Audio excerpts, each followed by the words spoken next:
All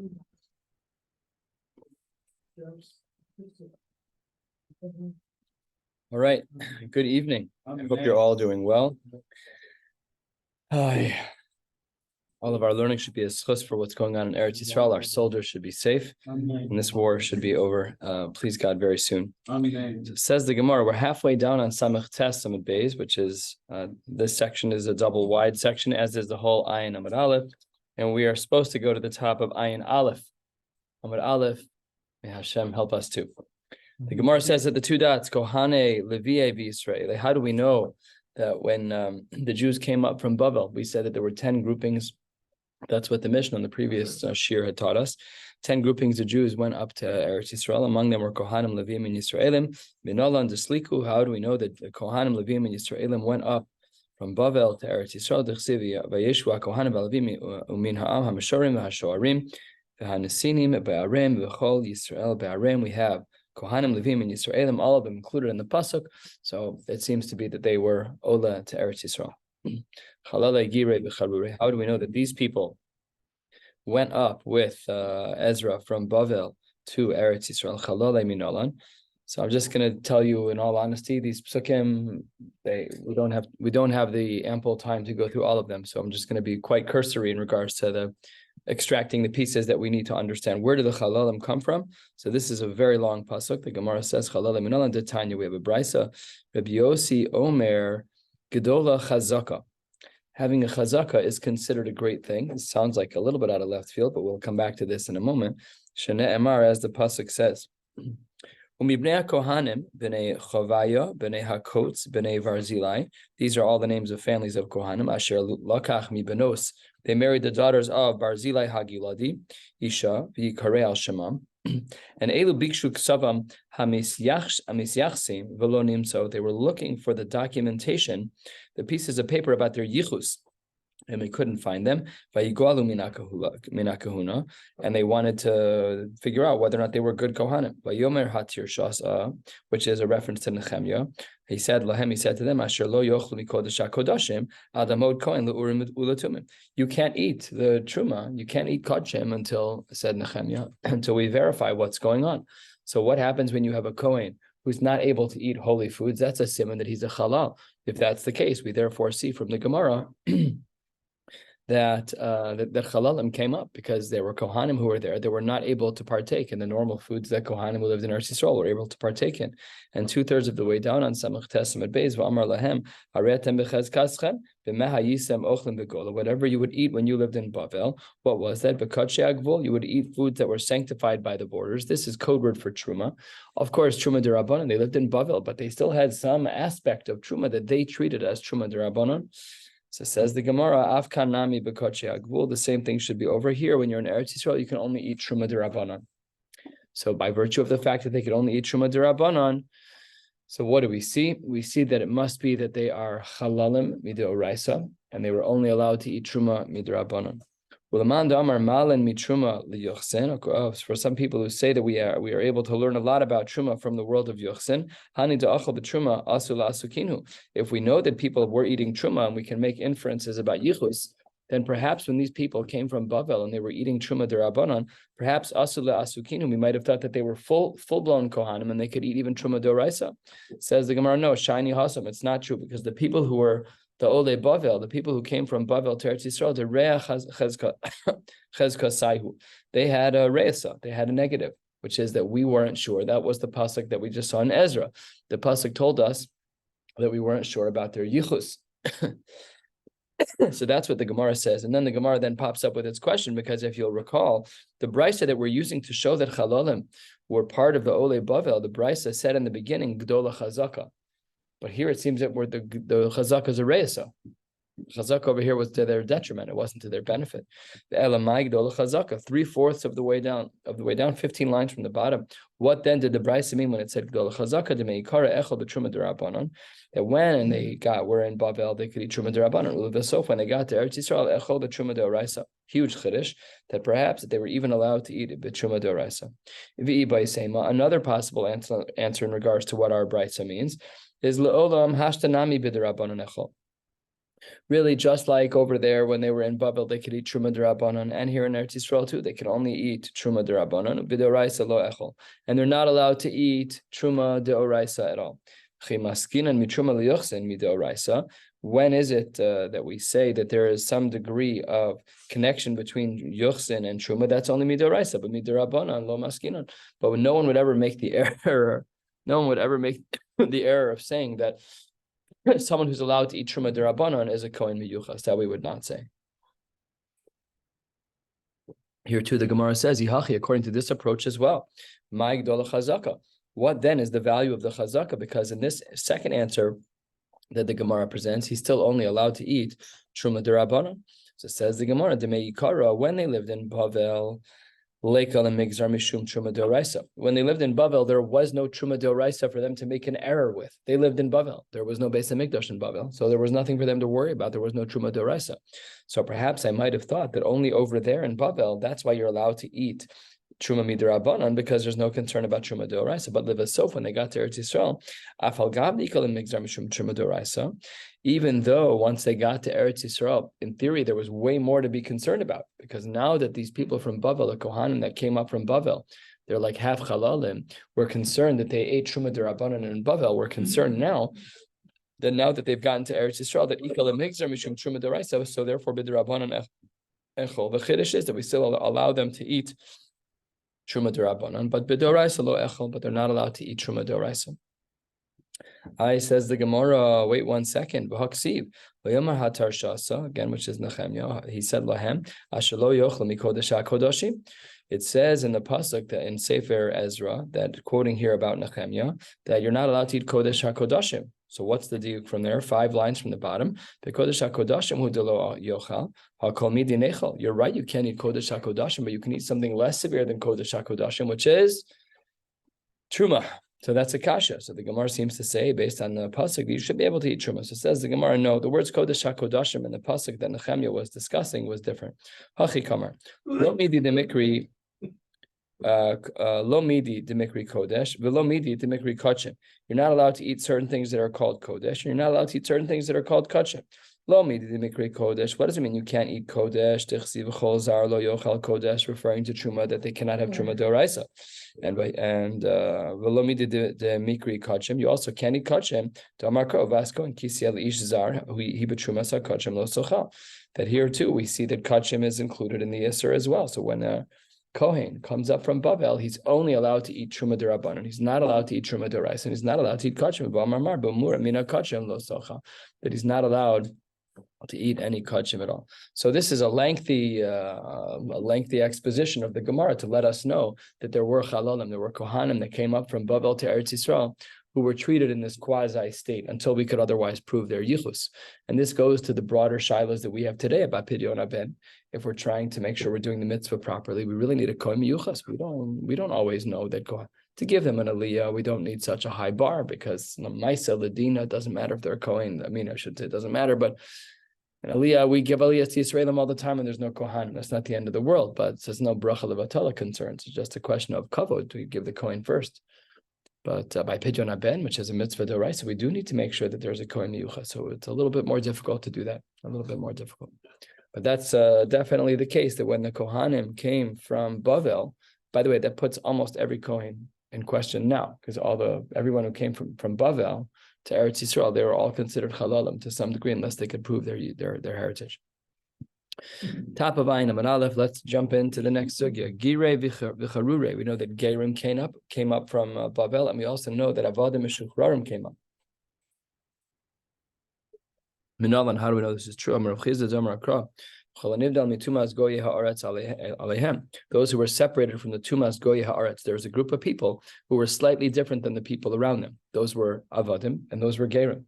Not full, they're full Yidden if you're a full Yid, but the Gerim and the Avadim, those are the ones who are slightly different than the Tumas Goyi Haaretz Alehem, and they're the ones who came up to Eretz Yisrael. Mamzeri, how do we know about the fact that there were Mamzerim that came up from Bavel to Eretz Yisrael?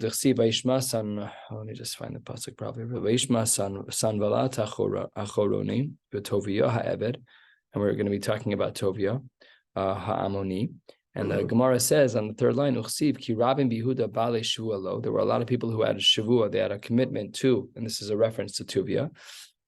Ki chasanhu l'shachnia ben arach, Yehochanan beno lokach es bas Mishalim ben Barachia, and Tuvia and others married Jewish girls, and says the Gemara that he was an Eved. It says Tuvia ha'Eved. So if Tuvia ha'Eved marries a Jewish girl, what's the product? Kasavar Ovid Kochavim ve'Eved haba al bas Yisrael avlad mamzer. So therefore we see that there were mamzerim that came up from Bavel to Eretz Yisrael.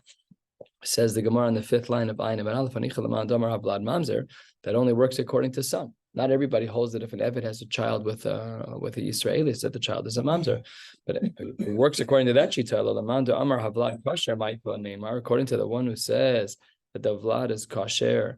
If an Eved sleeps with a Yisraeli, that the Vlad is not a mamzer Ma'ikla Neymar. How then do we know that that Yidden who are mamzerim came up from Bavel? And furthermore, another question: who says Tuvia the Eved and his wife had children? Maybe they didn't have children at all. And furthermore, how do we know that they started in Bavel and then they made Aliyah? Well, we don't know that he made the trip. Ella, their Gemara therefore pivots and says that the reason we know that there were mamzerim that came up from Bavel to Eretz Yisrael is Elamei Hacha. Says the Gemara, Ve'elam, Ve'ele ha'olim mitel melach. These are the ones who came up from the mound of salt. We'll soon see what that means. Tel charasha, from the mound of that which is plowed. And the Gemara says, Kruv Adon ve'imer. Those are the people who came up. Those are the names of families. V'lo yachlu lahagid beis avosam v'zar mim Yisraelim. They couldn't say the names of their families. And says the Gemara, let's make a drasha. Tel Melach. Why is it called a mound of sand? What city do we think of when we think of a mound of sand? Think of Sodom. That's what happened, that it turned to sand. Elu b'nei Adam shadom ma'asem l'ma'aseh Sodom shenefchu l'tel Melach. The people who were behaving over here were sleeping with family members at Rayos, and they were having children who were mamzerim. And that's why Tel Melach is a gentle reference to the fact that there were mamzerim. What does Tel Charosh mean? Zeh shekore abba v'ima mishasakto. This refers to, what does it mean, charasha? Tel charasha. The Gemara says it refers to a baby who says Abba, and really the mother, she doesn't even know who the father is. She doesn't know what happened. There are people like that. And we have this now with sperm donors. This happens fairly frequently, not so much in our community, but on the fringe of the Jewish community. I've done a bunch of brisim like that for families who've just done artificial insemination with donor sperm. So you should ask your local Orthodox rabbi. It's not a pasha d'zach, but nevertheless, people do it. So that would be this case. That's Tel Charasha. That's what the pasuk says, that there's a mound of Charasha where women have slept with too many people. She doesn't know who the child is. She says, be quiet. That's the language of Cheresh. Lo yachlu lahagid beis avosim v'zarmim Yisrael. What does this part of the pasuk mean? Zehu asufi. This is talking about someone who's an asufi. Shene'asaf min ashuk. Here we have no idea who his parents are, not mother, not father. What did the pasuk mean when it said kruv adon v'imer? Amar Rabbi Abo, Amar Adon. Kadosh Baruch Hu said, "Ani amarti you Yisrael lefanei chashuvim kikruv." I wanted it to be that the Jewish people were going to be like a kruv, which is a reference to a malach. We're a quarter of the way down on Ayin Amad Aleph. V'heim samu atzmam kenamer. They made themselves like leopards. Leopards are not monogamous. Leopards cohabit with any mate that they can find in their species. And that's how the Jews were behaving. Kadosh Baruch Hu wanted the Jews to be behaving properly. He wanted them to act like malachim, but they weren't. They were acting like leopards. So the Gemara then says, there are those who say a little differently, that Amar Rabbi Abo, Amara. He says, Amar Adonai Kadosh Baruch Hu said, Afal Pisha Samu Atzmam Kenamer.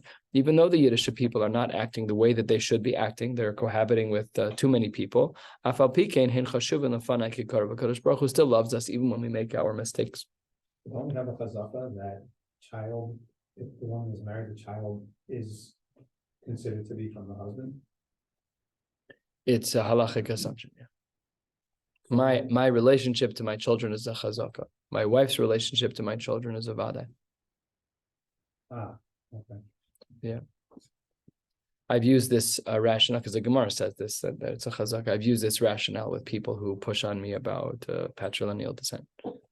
I tell them openly, I say, my relationship to my kids is considered a halachic assumption. It's not a vados. The vados is that a woman delivered a child. That's it. There's no other form of vadai. Right. Okay, we have now we have more birur. Now we have more of that with you. That those are big shilas and poskim by 9/11. If you find DNA, it says, can you get rid of an agunas? These are big shilas in the poskim, and I'm sure they're I'm sure they've been thought through carefully. I know Rav Willigan Wayu was very involved in these Aguna Shilas with DNA by September 11th.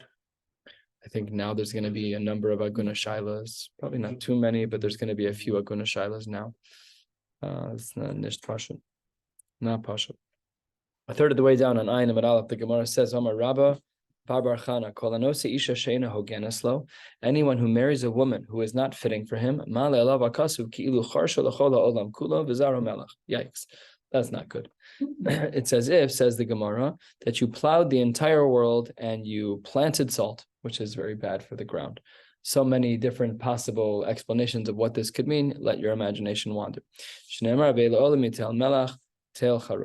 is the playoff of the words of the pasuk that we saw earlier that we previously darshan differently. And Amar Bar Rav Ada Amar Rav Kolanose Isha L'Shumamon. If a man who is marrying a woman with whom he's not fitting to marry, and he marries her just for her money, Havin Lo Banim She'enon Mehugan. That person will then have children that are not hagun. Shnemar B'Hashem Bagdu Kivanim Zorim Yoladu.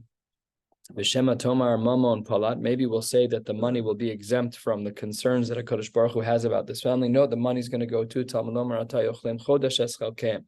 All of your money will be consumed in a month. Maybe only his portion will be ruined because he married someone who wasn't hagun. And maybe she'll keep her money. Says the Gemara, they both lose it. Talmud Lomar Chelkehem. V'Shema Tomar Lisman Meruba. Maybe they'll hold on to the money for a couple more years. Talmud Lomar Chodesh. They'll only keep it for a month. My mashma, what should we learn from here? Amar Rav Nachman Bar Yitzchak, Chodesh Nichnas v'Chodesh Yatza, u'mamonam avad. Got married for a month and then you lose everything in a month. Everything is gone. Everything is gone. You can't hold on to anything in these cases. A person should not marry only for money. If a person happens to be wealthy, okay, wonderful, great. But you can't marry someone who isn't shaykh for you just because they have deep pockets. Just about halfway down on Ayin Amid Aleph, the Gemara continues with this theme. Amar Rabba Bar Rav Ada, Amar Rav Sala Bar Amar Rav Hamnuna, Kolanose Isha Sheina Hogeneslo. If there is a man who marries a woman with whom it is not shaykh for him to marry, Eliyahu Kovso, Eliyahu holds him down, Kadosh Baruch Hu wrote, Kadosh Baruch Hu gives him Malkos. The Tana, we have a brisa. Al Kulam Eliyahu Kosei Kadosh Baruch Hu Chosem. In all of these cases, Eliyahu writes something down and HaKadosh Baruch Hu signs it. What's written down? Oilo leposel es zaro ulepogem es mishpachto. That's not a good thing for HaKadosh Baruch Hu to sign about your family. And he says it's Nebach on the puzzle, the one who is posel his zaro and who ruins his family. Ulenose isha she'ein hogeneslo. And if a man does in fact marry this woman, Eliyahu kopso v'HaKadosh Baruch Hu wrote. So this is the Bryce is a validation of what we saw earlier. V'chol posel puzzle. Anyone who makes their family puzzle by doing a particular act, the Gemara says that they themselves are puzzle. They're not the kind of people. If you're going to be puzzle your family, you're also someone who probably doesn't have a good outlook on life. You're not going to say shvachim in the world. Shmuel also says that whatever you say about the other person is true about you. You want to say someone's an Eved, you're an Eved. You want to say someone's a Rasha, you're a Rasha. So then the Gemara tells a lengthy story. O Gavra de Minahardo. There was a man from Narda, he went into the butcher shop in Pumpadisa. Amar lahu, he said to the people behind the counter, Havuli Bisra, please give me your finest cut of meat. Amrule, they said to him, Natar, you need to wait. You need to wait until the servant of Rav Yehuda Bar Yechezkel, until he picks up his meat order. You're next in line. You have to pull a little ticket. You're number 53. This guy's 52. Wait till he's done. When he's done, we'll take care of you. Amar, he said, this Jew who was waiting in line, Amar, Man Yehuda Bar Shviskal. Who is this guy Yehuda Bar Shviskal? Which is a derogatory term. The Kadim laid the shakal mean kamai. This person who got in line in front of me. Maybe he's going to take the last cut of London broil. So Azlu Amru le the Rav Yehuda. The people who were working the butcher shop, they went over to Rav Yehuda. They told him what happened, that this guy was derogatory. Rav Yehuda put him into cherem. Shamte put him into cherem. Amrule, they also said, the butchers also told Rav Yehuda that Ragil Dekari Inshi Avde, that he was normal to call people slaves. That wouldn't pass in our culture. You can't call people slaves, it doesn't work. So there, Achri Zaleh, the Avdahu. So Rav Yehuda said, this person must be an Eved. This is what I was referring to. That what?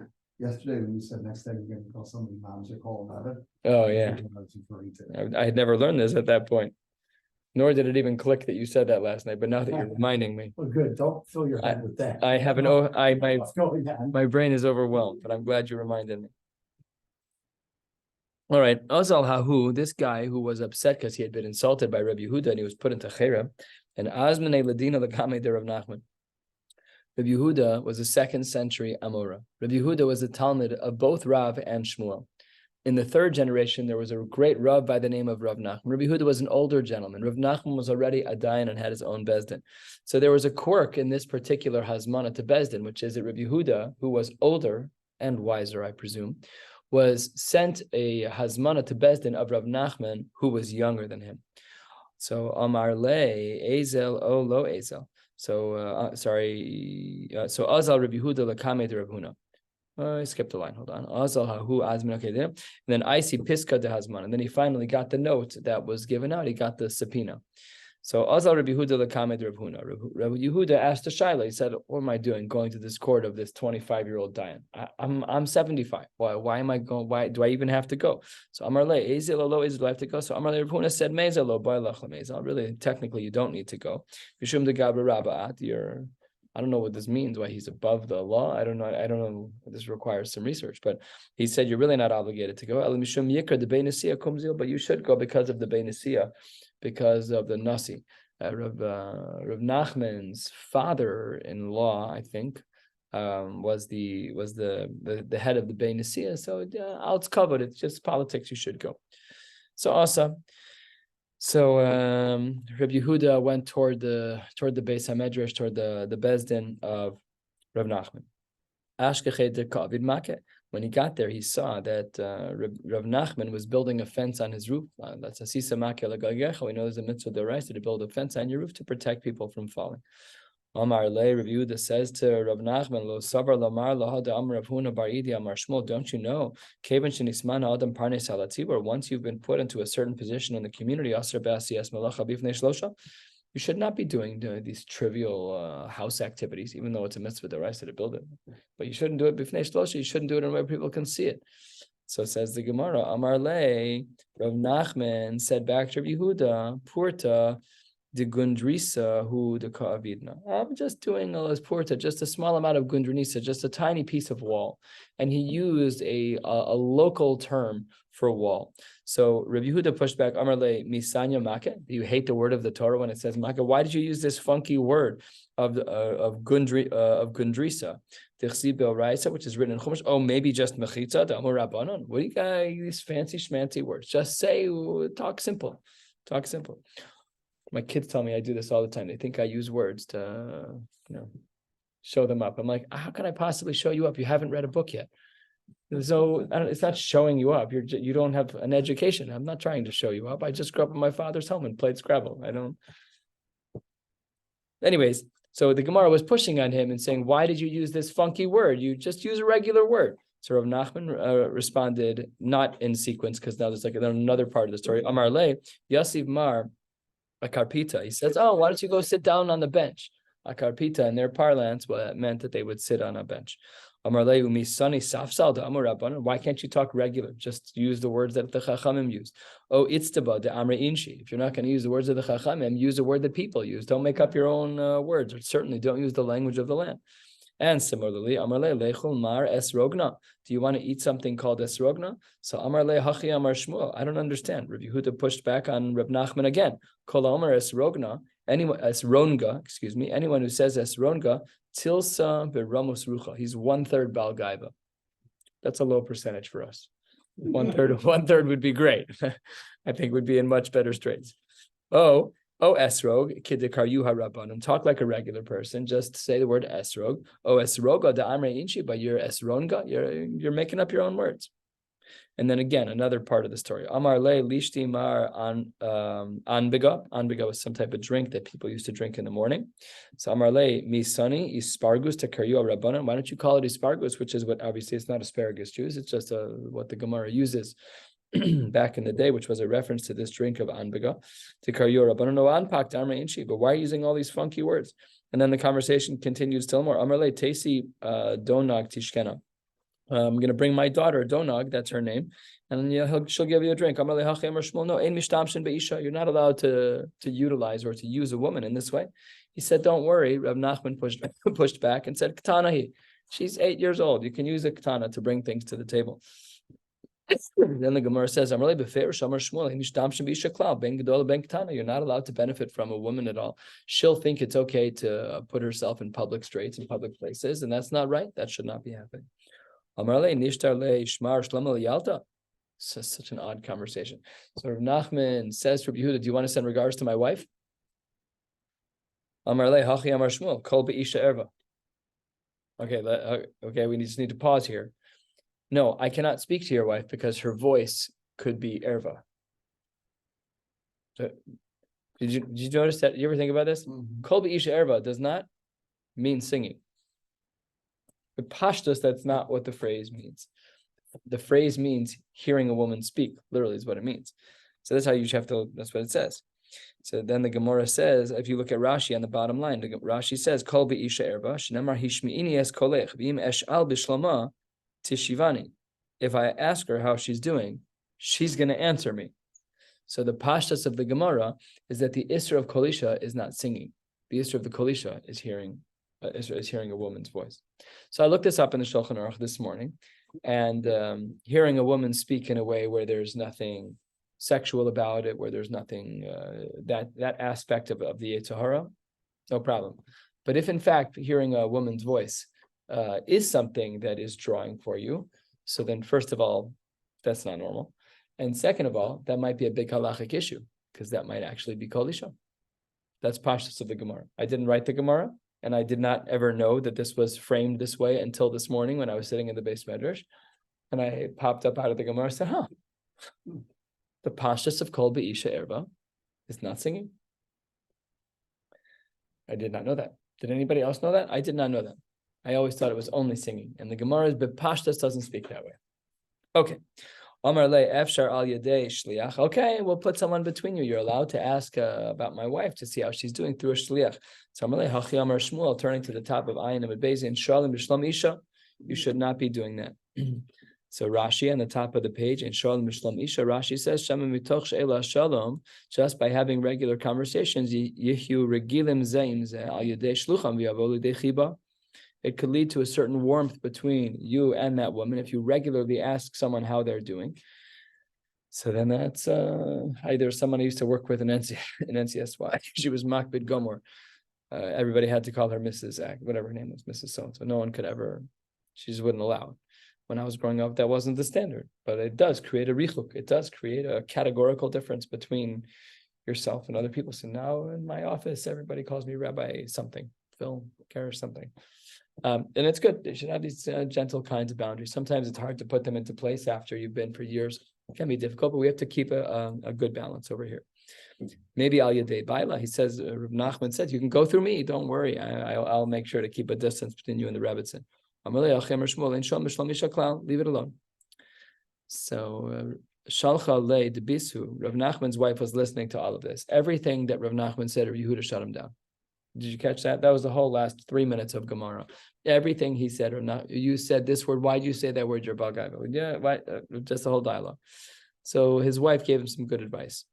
Shalchale debisu sharile tagre. Get rid of all of this tagar. Get rid of all of these challenges. Delo nishvech kishar ha'amahara, so that he doesn't level you to be like all the other amaratzim. You should not be made to feel like a small person. You should be made to feel like a big person. Rav Yehuda keeps knocking you down. So Rav Nachman took the hint. Omar le, my shiate de marhacha. What is the purpose of your visit here?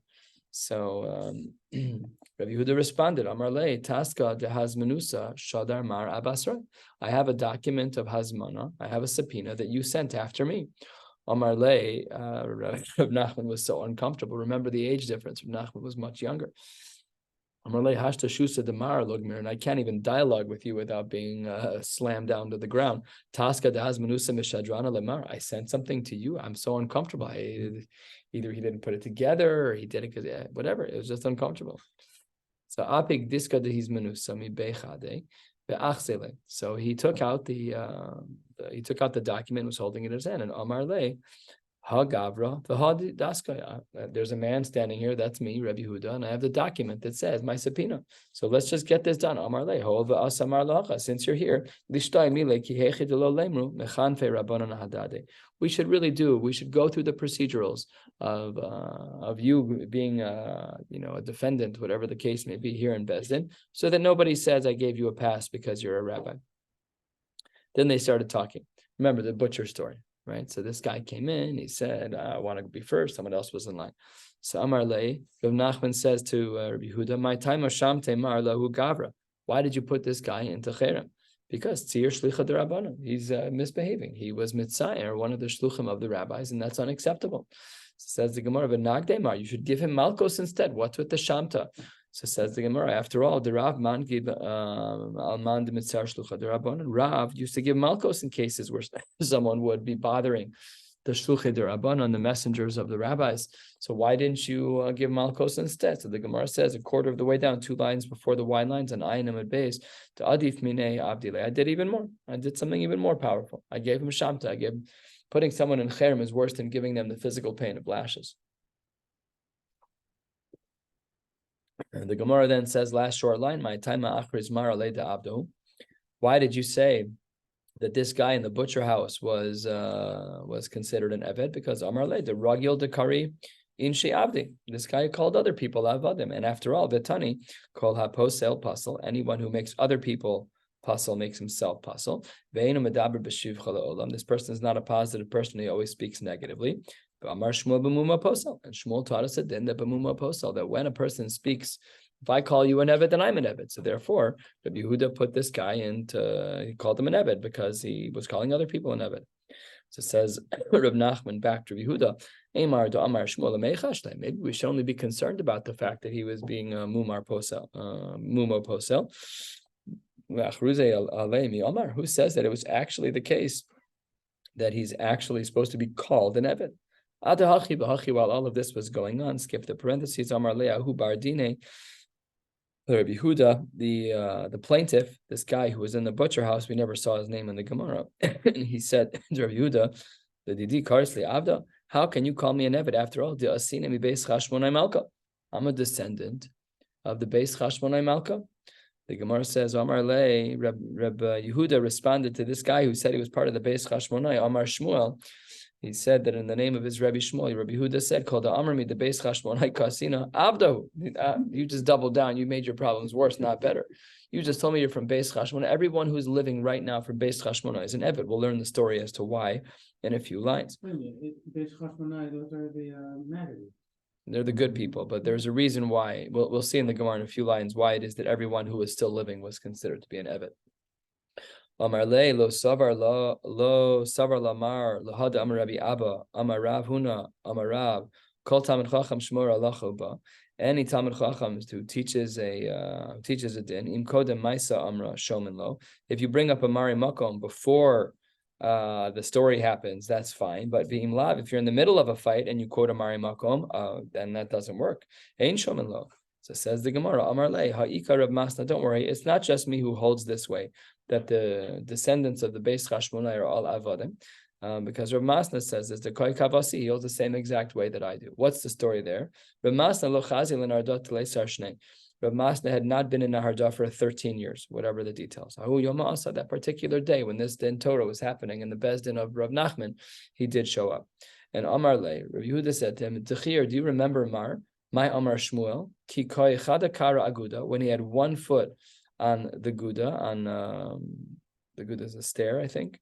The Chada Kara Amavra, and 1 on the bridge. So says the Gemara, yeah, Amar Le, Hachi Amar Shmuel. I remember exactly what he said. What did Shmuel say? Rav Masna quoted the same thing that Rabbi Yehuda quoted. Called Amar Mi the Beis Chashmonai Malka Ka'asina Avdahu. The Lo Ishtayor Minayu Elahi Revisa.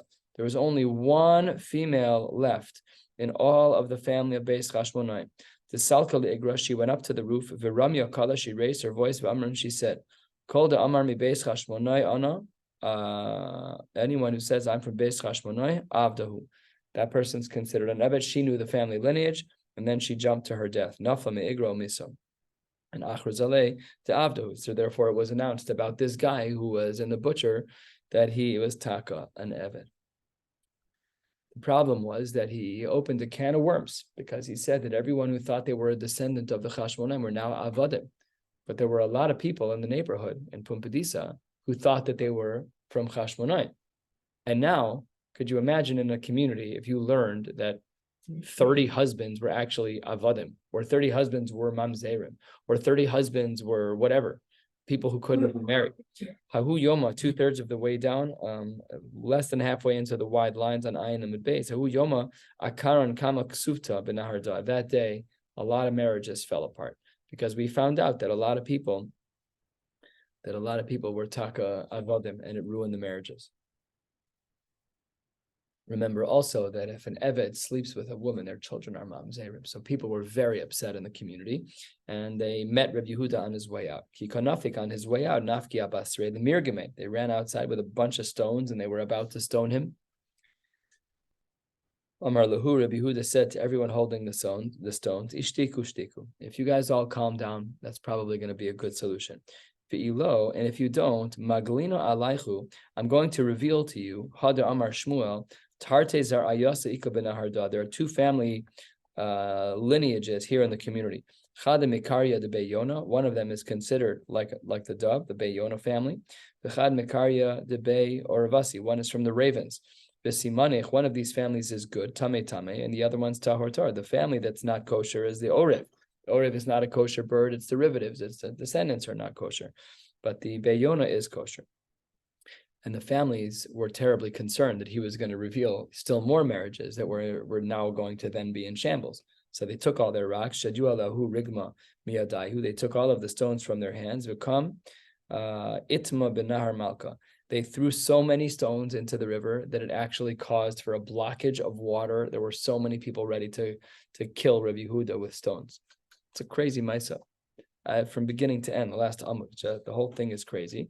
These people were going to stone Rabbi Yehuda, like Rabbi Yehuda, who's in all of Shas, like Amar Rabbi Yehuda, Amar Rav, Rabbi Yehuda was about to get stoned because he was part of a din Torah and did his job as a dayan. It's one of the many reasons you shouldn't become a shul rabbi. Says the Gemara, 2/3 of the way down. Machar is Rabbi Yehuda bePumbedisa. Rabbi Yehuda in Pumbedisa, he was still stirring the pot a little bit. Adav Yonasan Avde. These two people were Avadim. Yehuda bar Papa was a Mamzira. Bati bar Tuvia, Beramos Rucha lo Shakel Gita de Cherusa. He was an Eved, and in his pompousness, he didn't want to accept a get of Cherus, which means he's still an Eved. Machar is Rabba b'Mechuza. Rabba made an announcement in Mechuza. Beloi Danoi Teloi Meloi Zagoy. All of these families kulam lepasel. Again, each one of these things is like a tidal wave of pain in a community because you're causing for huge. I mean, this tears families down to nothing. Your kids are mamzerim, kids are avadim, kids are nesinim, asufim, major problems. Amar Rav Yehuda Govai Givonai. Those people from Govai are from Givon. Dornunisa is Daroi Nesinoi. The people who live there are Nesinim, as we spoke about in the Mishnah. Amar Rav Yosef Hai Beikubi de Pumbedisa Kulam de Abde. Everybody over there in that particular place, they're all Avadim. Amar Rav Yehuda Mar Shmuel Arba Meos Avadim. Amar La Arbas Alofim Avadim. Hayu Lo LePashchor Ben Imer V'Kulam Nitmeu BeKahuna. This was a social problem. We know the din that if you have an Eved, the Eved is allowed to eat Truma if they work for a Kohen. So sometimes what they would do is pretend like they were Kohanim. They would dress with the right garments. They'd walk around and say like, oh, I have access to Truma. Look, Baruch Atah Hashem Amotzi Lechem Min Haaretz, and eat Truma. So people believed them that they were actually Kohanim. So things became very confusing. Now let's look. Remember, this was 1,500 years ago. If back in the day we had this like epidemic of sorts where people where Avadim who were allowed to eat Truma were posing as Kohanim, what happens to our lines of Kahuna now? How do we know 100% that a Kohen is a Kohen? Not Pasha. If you ever find a Kohen who has Azus Panim, Eino Ela Mehem, it must be from this family of Pashchor ben Imer's Avadim.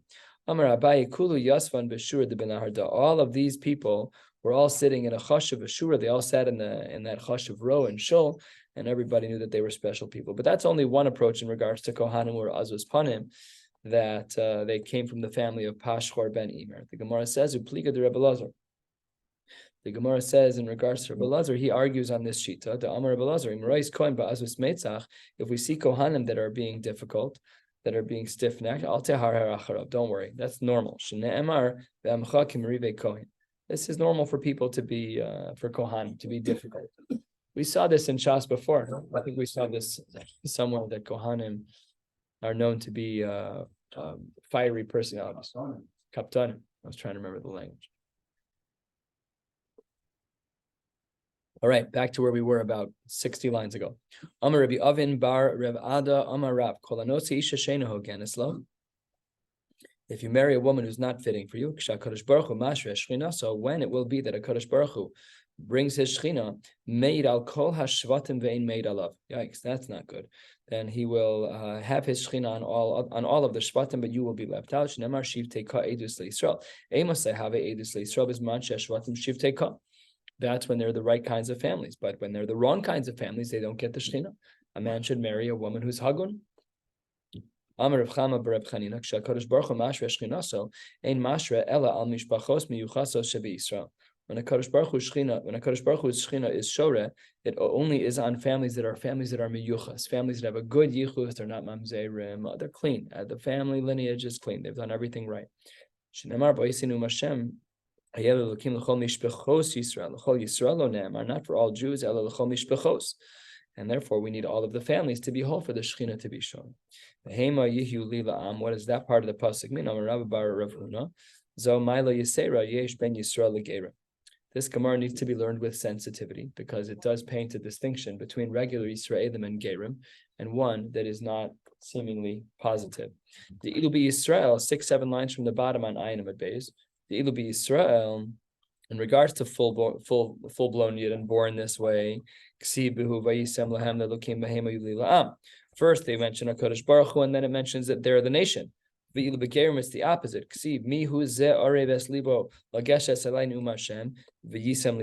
First, the nations mentioned first. So we see that by FFBs, it says that you're my nation first. It says that the Kadosh Baruch Hu's name first, and then the people. By Gerim, it says people first, and then a Kadosh Baruch Hu's name. And Amar Rabbi Chalbo Kashim Gerim Yisrael Kisapachas. When there are Gerim and Klal Yisrael, they're difficult for the Jews like a form of leprosy. Take a look at Rashi at the bottom of the page. Kashim Gerim. This is a machlokas Rishonim, by the way. Kashim Gerim, the Gemara said, no problem. Kashim Gerim, Rashi says, She'enam Zihir mitzvos, they're not regular in regards to mitzvos. They're not proficient. Gerim don't know a lot. How much can you learn? Just by osmosis, if you've grown up in the day school system, you learn 90% of what you know in halacha, not from a book. You learn it socially. You learn how to daven socially, which, by the way, is not good because you can't answer any shilas like that without looking inside a book. You're socially from, which is good. It's good to be socially from, but it's better to be a Talmud Chacham and to know the books and know how to answer shilas. And when I was in Smicha and YU, Rav Hershel Shechter came in and told us, if you're the Rav of a shul, you need to know every shach and every taz in your day. I'm like, oh, thanks. That's really helpful. There's like one person on the planet, well, maybe more, but there's only a handful of people like you. It's very, and then he told us a couple of shilas that were like gentle diyukim and shachs and tazes, where this one I told you about the cheese line where he saved the company $10 million with one shach. Okay, whatever the shiloh was, but you have to know every shach and every taz. So what happens is with Gerim is that they don't have the socially from side and they don't have the knowledge base, so they don't keep mitzvos properly. And Rashi continues, and when you have people who hang out with them, you have someone who's maybe well-intended in Erlich, but he's learning from someone who's not a Talmud Chacham. So you got to hang with the right people. So that's what the Gemara says, that they're kashim kisapachas. Other people say the opposite. The reason they're kashim kisapachas is because they're stark about everything they do. You see about Tshuva, they have an opportunity to learn Gemara. They're drooling over the daf. They're unbelievable. And the FFB is like rolling their eyes already. I've seen this daf already. Anyways, that's a different pshatim in this Gemara. Shene Emar, what's the comparison such that we know that Gerim are considered to be some form of leper in the community? Shene Emar, v'nilva hager aleim nispechu al beis Yaakov. We see that the word ger and nispechu, and ksiv hacha v'nispechu v'ksiv hasam l'seis v'lasapachas. Okay, very good. And then the Gemara closes out. Amar Rabbi Chama bar Chanina k'shakadosh baruch hu, turning to the top of Ayin Aleph. Amar Aleph. Sorry for the long share. I think this might be the longest one we've ever had.